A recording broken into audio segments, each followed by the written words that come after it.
Welcome back to the Unseen Wisdom, where we dig into the news and uncover those hidden gems of knowledge you might have missed. If you like what we do here, hit that like button, subscribe to the channel, and let us know what you think down in those comments. So today, we're heading over to South Africa. There's this proposed government fund that's got, well, everyone talking and not always agreeing. You've probably heard about it.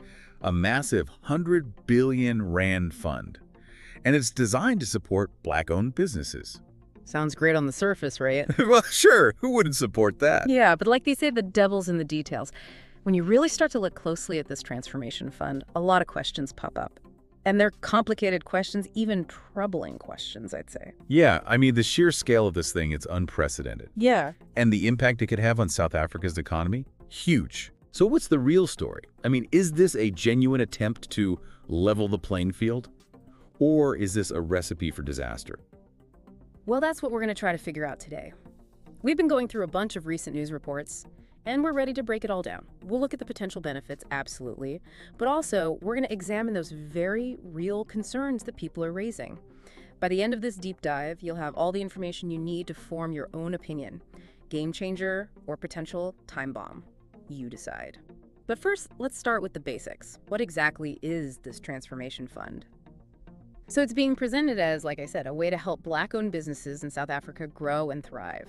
But it's not like the government is just, handing out cash, and that's where the controversy starts. It's about where that 100 billion rand is supposed to come from. You got it. The government isn't planning to just, dip into its own pockets for this one. They're looking to the private sector to foot the bill. So that's what's got so many people worried. It's basically like a forced contribution from businesses. And a lot of people are saying, is this even legal? Is it fair? And they have a point. Critics are calling it straight up coercion. And they're worried it's going to create a really uncertain, even fearful climate for businesses in South Africa. If companies feel like they're being strong-armed into funding a government program, will they want to invest in South Africa at all? Yeah, I mean, that hurts everybody in the long run, doesn't it? It just seems kind of counterintuitive, you know what I mean? Like you're trying to close the gap, but you might scare off investment and end up hurting economic growth. It's a big contradiction that people are pointing out. The goal is a more equal society, of course, but some are saying this fund could make things worse for the people it's supposed to help. So, okay, we've got this massive amount of money, and the government wants to raise it from the private sector. How are they actually planning to do that? From what I've read, there seem to be three main ways this is supposed to work. All right, let's break them down. The first one, and probably the most controversial, has to do with something called Enterprise and Supply Development Contributions, ESDs for short. This is already part of something in South Africa called BE, Broad-Based Black Economic Empowerment. Right, BEE, a whole other topic, I know. Sure. But essentially, it's this system that's supposed to encourage businesses to support Black economic participation. Exactly. So right now, companies are encouraged to contribute about 3% of their after-tax profits to these ESDs. It could involve investing in suppliers that are Black-owned, supporting training programs, that sort of thing. But here's the key. It's discretionary. Companies choose how they want to contribute. This new fund would make those ERD contributions mandatory, and all that money, it goes straight into this big central fund controlled by the government. So instead of businesses deciding for themselves how to support Black economic empowerment, they're forced to contribute to this fund, and they don't even get a say in how it's managed. Yeah, I can see why a lot of people are not happy about that. For sure, there's a big concern about the government, overreaching here. Does this really empower Black-owned businesses? Or does it create a system where they're dependent on the government? And honestly, government-run programs, well, let's just say their track record isn't always great. Right, which is where the second funding mechanism comes in. Yeah. They're proposing to take money from what's called the Equity Equivalent Investment Program, Right. or EIP. This was initially for big multinational companies operating in South Africa that couldn't easily comply with BEE ownership requirements for various reasons. So instead, they could contribute some of their profits to transformation initiatives. And now the government wants to take those contributions and put them into this new fund. Exactly. And again, there are worries about transparency and accountability. Will these funds actually be used well? Will they even get to the Black-owned businesses they're meant for? Right. If there's no transparency, it's easy to imagine a lot of that money just disappearing. Lost to corruption, mismanagement, you name it. A huge concern, especially considering South Africa's, let's face it, history with corruption. And that leads us to the third way they're talking about funding this thing. And this one, well, it's the most worrying to me, using merger approvals as leverage. It almost sounds like they're holding businesses hostage. Yeah, definitely raises some eyebrows. South Africa has this Competition Act, and it allows the government to step in when companies want to merge if there are, public interest concerns. What they're proposing is to use that power to pressure companies to contribute to the transformation fund. So basically, it's like, you want your merger approved? Sure, just give us a few billion rand for our fund. Yeah. It feels very, very coercive. Definitely sets a dangerous precedent. If companies think they're being blackmailed into contributing, that's going to make South Africa a much less appealing place to do business. We're already hearing from economists that this could seriously hurt investment, maybe even stifle economic growth. And that just hurts everyone, especially the people who are already struggling. It's quite ironic when you think about it. A fund that's meant to bridge the economic divide could end up making it even wider. It's almost like they're saying, instead of asking for funding that'll close the borders, let's just divide the nation. So we've got mandatory contributions, redirected funds, and this potential arm twisting during merger approvals. It all sounds incredibly risky, to say the least. But before we jump into all the criticisms, it's important to remember some people actually think this fund is a good idea. Oh, absolutely. There's a deep desire for economic justice in South Africa, no doubt.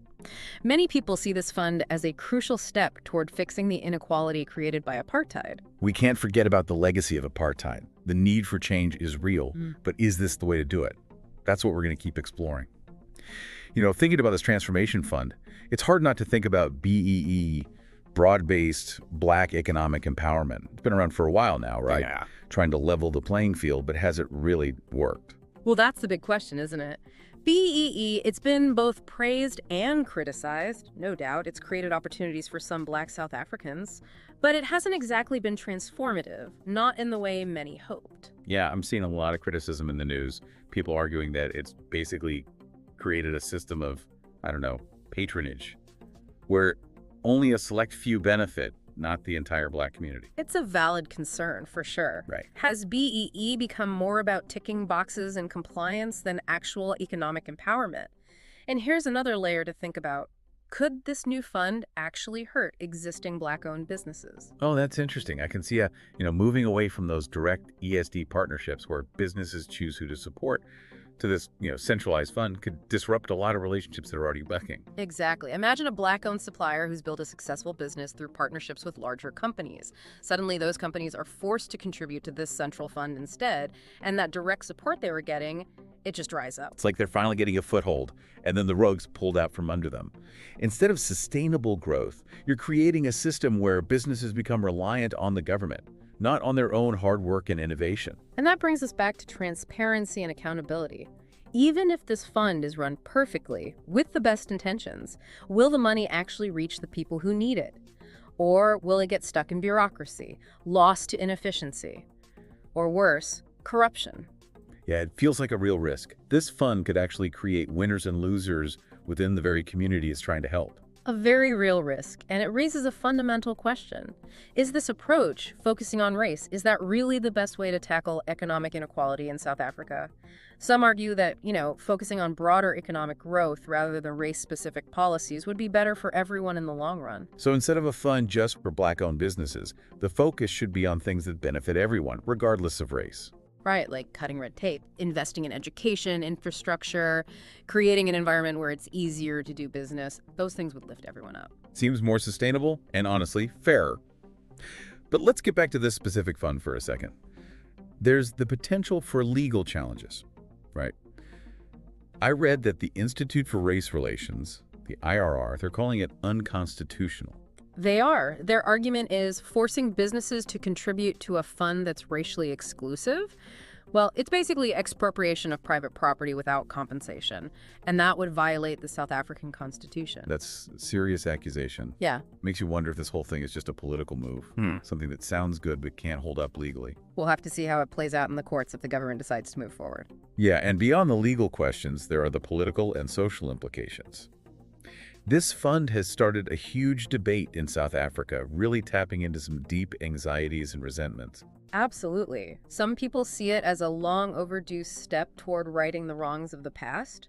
Others are afraid it'll just deepen racial divides and create more problems. It's a tough balancing act, trying to address the need for economic justice without alienating a big chunk of the population and potentially hurting the economy as a whole.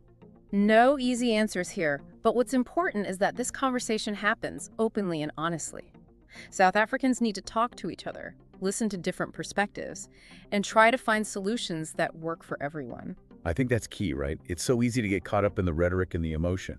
But what's really needed is a pragmatic approach, something level-headed. You're absolutely right. And remember, even with good intentions, policies can backfire. We have to be careful about implementing something that could do more harm than good. We've talked a lot about the downsides. But what about alternative approaches? If this transformation fund isn't the answer, what are some other ways to create a more equitable future for everyone in South Africa? Well, like we mentioned earlier, focusing on broader economic growth is crucial. That means creating a better environment for businesses to flourish. Less bureaucracy, more support for small businesses, investments in things like education and infrastructure. It benefits everyone. Exactly. But it's not just about businesses, it's about people too. Making sure all South Africans have access to quality education and training. Education is the foundation, for sure. Absolutely. And we can't forget about poverty. Ensuring people have access to healthcare, housing, the basics, a safety net that prevents people from falling through the cracks. These are long-term solutions, but they seem more likely to create lasting change than a quick fix like this fund. It's about addressing the root causes of inequality, not just the symptoms. And it feels more unifying, right? Yeah. Instead of pitting groups against each other, it's about working together to build a better future for everyone. That's the key, finding common ground, building a society that's truly inclusive and prosperous. Well said. But even with all these potential solutions, there's this big elephant in the room. Corruption? Ah, yes. The perennial challenge in South Africa. It's a major concern with any big government initiative. It doesn't matter how good the intentions are. If the money doesn't get to the people who need it, it's all for nothing. That's why transparency and accountability are so crucial. Any solution, whether it's this fund or something completely different, has to have strong oversight to make sure the money is being used the right way, ethically. It's not just about throwing money at the problem. It's about making sure every rand is used responsibly and goes to the people who need it most. Absolutely. And it's about giving citizens the power to hold their leaders accountable, demanding transparency, looking closely at government spending, speaking out against corruption wherever they see it. I think that's a good place to stop for now. We've covered a lot today, exploring this transformation fund, the potential good and bad, and the whole context of economic inequality in South Africa. It's a complex issue with no easy solutions. But now our listeners have a deeper understanding of the challenges and the potential solutions. All right, we're back for the final part of our deep dive into South Africa's proposed transformation fund. It's been a really interesting discussion so far, but I gotta say, a bit unsettling too. Yeah, no doubt about it. We've seen a lot of layers here, a lot of different perspectives. So for our listeners, what do you think is the biggest takeaway from all of this? Well, I think it really highlights how even policies that start with good intentions can end up having unintended consequences. It's so important to look beyond the surface, you know? Don't just focus on the good stuff. Consider the potential downsides too. You know, that brings up something we haven't really talked about yet. This fund is supposed to be about addressing past injustices, but is it really ethical to use race-based policies to do that? That's a tough one, really complex. On one hand, you could argue that historical injustices require, well, specific remedies, but then there's the risk of just creating new inequalities or making existing divisions worse. Yeah, it's a slippery slope for sure. It makes you wonder if maybe focusing on broader economic empowerment, not just race-specific policies, would be a better approach in the long run, something that brings people together, not divides them. I think there's something to that, yeah. Investing in things like education, infrastructure, making it easier to do business, those things help everyone, no matter their race. It just seems like a more positive message, you know, a message of unity and progress. But okay, let's be real for a second. Even with the best policies in place, there's still the issue of corruption, right? How can South Africa make sure that any funds, whether it's from this fund or something else, are actually used the right way? Ah, yes, the big question. It all comes down to transparency and accountability. Those are key. You need strong oversight, independent audits, a real commitment to getting rid of corruption. It can't just be about throwing money at a problem. You got to make sure every rand is used responsibly and gets to the people who need it most. Absolutely. And it's about giving citizens the power to hold their leaders accountable. People need to demand transparency, scrutinize how the government's spending money, and speak out against corruption wherever they see it. So, after all this back and forth, where do we stand on this transformation fund? It's bold, it's ambitious, no doubt, but it's also really risky. It's a gamble, that's for sure. There's potential for good, but there's also a very real chance it could make things worse. I think what we've done today is give our listeners the information, the different perspectives they need to make up their own minds. Exactly. We're not here to tell people what to think. We're here to give them the tools to think critically and to have these tough conversations. At the end of the day, the future of South Africa is in the hands of its people. They need to talk to each other, find common ground, and work together to create a better society for everyone. Well said. And, these challenges aren't unique to South Africa. Economic inequality, racial tensions, corruption, these are problems all over the world. It's a global conversation, and it's one we need to be having, with nuance, with empathy, with a real desire to find solutions that work for everyone. Couldn't agree more.